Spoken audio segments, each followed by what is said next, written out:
Hari itu guru terlambat masuk kelas karena sedang ada rapat sekolah. Ana digoda oleh teman cowok di kelasnya. Gadis itu nampak kesal dan memperingati cowok-cowok yang sudah mengganggunya. Seorang remaja yang merasa paling tampan justru mencolek Ana dengan paksa. Salah satu murid cewek langsung menabok kepala cowok yang sok kecakepan itu. Beth nama gadis itu. Beth dengan marah meminta semua cowok yang jahil untuk berhenti. Karena jika tidak, Beth berkata akan memberi mereka pelajaran yang tak akan cowok-cowok itu lupakan. Semua bubar saat ibu guru masuk kelas dan bertanya ada apa. Si sok kecakepan langsung berdiri dan berkata mereka hanya bercanda dan tak ada apa-apa. Seolah dia mengerti ancaman Beth. Ana berterima kasih pada Beth yang sudah membelanya dan memberi pelajaran pada cowok yang jahil padanya. Ana juga menawarkan pertemanan pada Beth yang memang belum punya teman karena baru seminggu pindah ke sekolah itu. Di rumah, Ana menceritakan tentang Beth pada kedua orang tuanya. Dia juga meminta izin untuk mengajak Beth ke pesta ulang tahun ayahnya beberapa hari lagi. Nampak kedua orang tua Ana tak keberatan. Itu membuat putri semata wayang itu bahagia. Saat sudah di kamar, Carlos dan Elisa tengah berbincang. Saat yang sama, Carlos menerima gambar dari karyawannya. Sontak Carlos salah tingkah. Dia menutup laptopnya lalu mencoba meminta waktu pada istrinya. Mereka berdua lalu enak-enak dan mantap-mantap. Sementara di tempat lain, Beth tengah bermimpi buruk. Dia tidak bisa melupakan apa yang telah ayah kandungnya lakukan pada dirinya. Itu membuatnya depresi nyaris gila. Itu juga yang membuatnya selalu murung dan menghayal saat Ana mengajaknya ngobrol. Ana mengundang Beth untuk datang ke pesta ulang tahun ayahnya besok. Nampak Beth senang dengan undangan tersebut. Sementara di kantor, Carlos tengah berbahagia karena perusahaannya mendapatkan tender penting di negaranya. Dia memberikan bonus pada seluruh karyawannya. Saat ngobrol dengan asistennya, Mara datang dan meminta Carlos untuk bicara. Carlos langsung menyudahi pembicaraan lalu mengajak Mara untuk masuk ruangannya. Carlos juga menutup tirai kantornya. Itu membuat asistennya penasaran. Rupanya Carlos memperingati Mara untuk tidak lagi mengirim gambar yang aneh. Itu membuat Mara sedih dan langsung keluar dari ruangan Carlos. Hari itu Carlos harus lembur karena masih banyak laporan yang belum dia selesaikan. Tak lupa dia menelpon istrinya untuk pamit pulang terlambat. Namun sang istri yang merasa ada yang Carlos sembunyikan merasa gelisah dan tidak tenang. Dia memutuskan untuk ke kantor. Dia meminta Bibi untuk menjaga Ana selagi dia pergi. Carlos masih di kantor dan tidak ada yang salah dengannya. Namun saat dia hendak kembali ke ruangannya, dia mendengar ada suara aneh dari meja karyawannya. Segera dia mengeceknya. Dia dikagetkan dengan Mara yang sedari tadi ngumpet di bawah meja. Mara menggoda Carlos yang memang menarik itu. Mara ingin meninggalkan suaminya demi hidup bersama Carlos. Namun Carlos mencintai keluarganya dan mengabaikan Mara. Saat dia hendak kembali ke ruangannya, Mara langsung mendekapnya dan membuat dirinya melayang. Sekejap, Carlos langsung melumat Mara yang seksi. Mereka lalu berenak mantap di kantor, sementara Elisa sudah tiba di kantor suaminya. Dengan tergesa dia menuju ruangan Carlos. Saat berenak mantap, Carlos dan Mara mungkin tak melihat Elisa yang sudah ada di ruangan bawah. Elisa terus berjalan menuju ruangan Carlos. Di tengah jalan, Carlos menghadangnya lalu mereka saling berpelukan. Tanpa rasa bersalah pada istrinya, Carlos mengajak untuk segera pulang karena pekerjaannya sudah selesai. Mereka berdua lalu pulang bersama, tanpa Elisa tahu. Di sana ada Mara yang tengah ngumpet. Hari ulang tahun Carlos tiba. Banyak tamu yang hadir, termasuk asisten dan Mara. Di sana Mbak asisten memperingati Mara untuk tidak menggoda Carlos yang bahagia dengan rumah tangganya. Itu membuat Mara ngambek dan pergi. Mbak asisten menemui Elisa dan Ana. Di sana dia memuji kedua wanita itu, membuat ibu dan anak itu merasa bangga. Sementara Carlos sibuk menyapa satu persatu tamu yang hadir. Saat Carlos tengah sendiri, Mara datang menghampiri. Mara hendak mengecup Carlos. Itu membuat pria itu marah lalu pergi meninggalkan Mara yang mungkin saja sudah melayang. Carlos duduk di samping Elisa, sementara Ana datang menggandeng Beth. Di sana Ana memperkenalkan Beth pada kedua orang tuanya. Beth yang duduk di sebelah Carlos bertingkah aneh. Dia memandangi Carlos dengan liar. Setelah itu dia memegang paha Carlos yang membuat pria itu salah tingkah. Lalu berdiri menyapa tamu yang baru saja datang. Carlos memperkenalkan istri tamunya pada Elisa, sembari dia mengajak rekannya untuk mengambil minum. Saat itu dia menoleh ke arah Beth yang terus saja memandangi dirinya dengan tatapan menggoda. Hari yang lain, Beth menghubungi Carlos melalui FB. Carlos tentu saja bingung dengan niat Beth yang notabene adalah teman anaknya. Dalam bingungnya itu, Mbak asisten datang membuyarkan lamunan Carlos. Mbak asisten rupanya ingin menjaga bosnya dari Mara yang terus menggoda. Setelah urusan Mbak asisten selesai, Carlos melanjutkan membaca pesan-pesan dari Beth yang sedari tadi belum dia respon. Sementara di sekolah, Ana bertanya pada Beth yang sibuk sendiri dengan ponselnya. Beth hanya berkata dia menjalin hubungan dengan pria yang mungkin saja Ana kenal. Itu membuat Ana penasaran dan mencoba meraih ponsel Beth. Namun Beth marah dengan sikap Ana. Dia langsung pergi meninggalkan Ana yang penasaran. Beth terus menghubungi Carlos, membuat pria itu meresponnya karena terpaksa.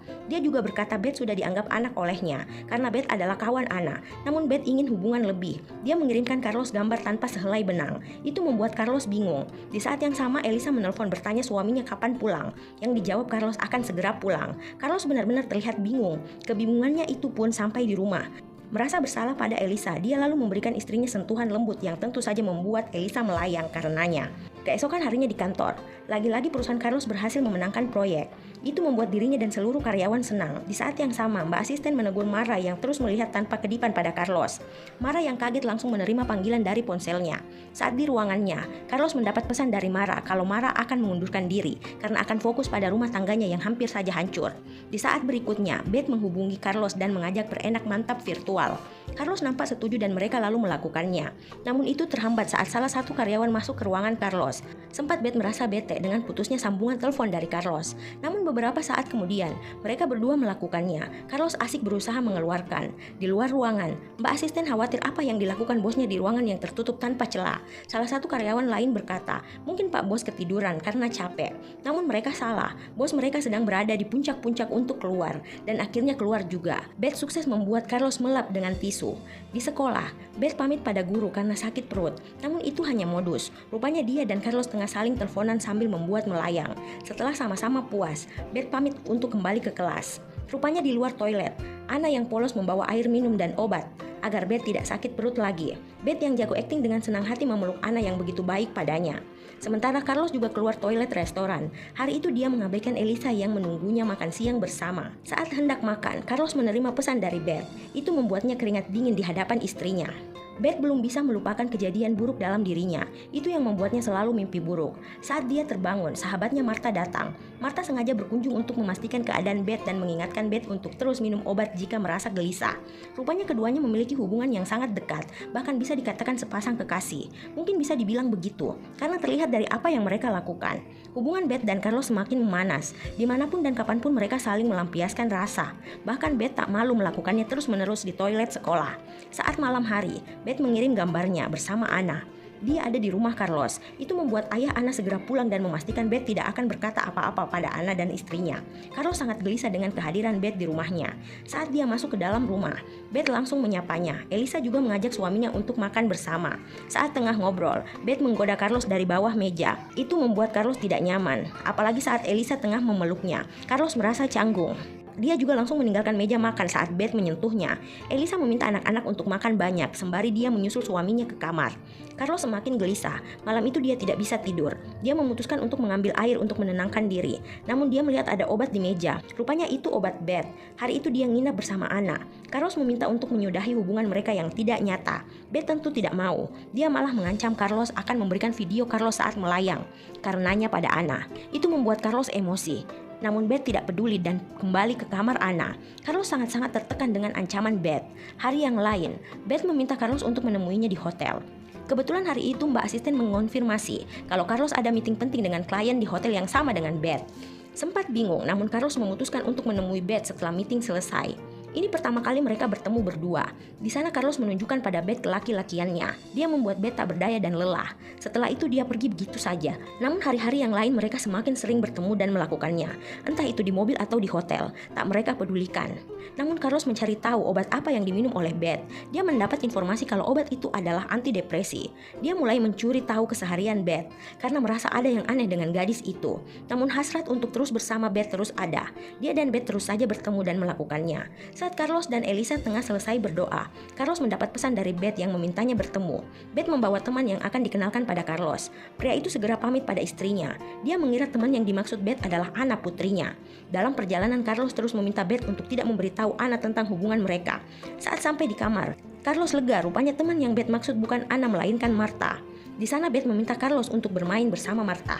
Carlos yang tidak mengerti apa-apa hanya terdiam. Dia hanya mengamati Beth dan Martha beraksi. Beth membuat suasana tak canggung. Dia meminta Martha untuk melayani Carlos. Saat yang sama, Beth memberikan minuman pada Martha. Setelah minum, nampak Martha pusing dan pingsan di atas Carlos. Carlos yang tak tahu apa-apa juga langsung dihabisi oleh Beth. Depresi Beth kambuh. Dia tidak suka ayah yang menyakiti putrinya dengan cara apapun. Itulah sebabnya dia menghabisi Carlos dan menjebak Martha yang bagi Beth pengkhianat karena tak menolak diajak bertiga. Beth membenci pengkhianatan dan ayah yang menyakiti putrinya dengan cara apa saja. Itulah modus Beth. Dia juga menghapus jejak komunikasinya bersama Carlos agar tidak punya alibi atas kematian ayah sahabatnya itu.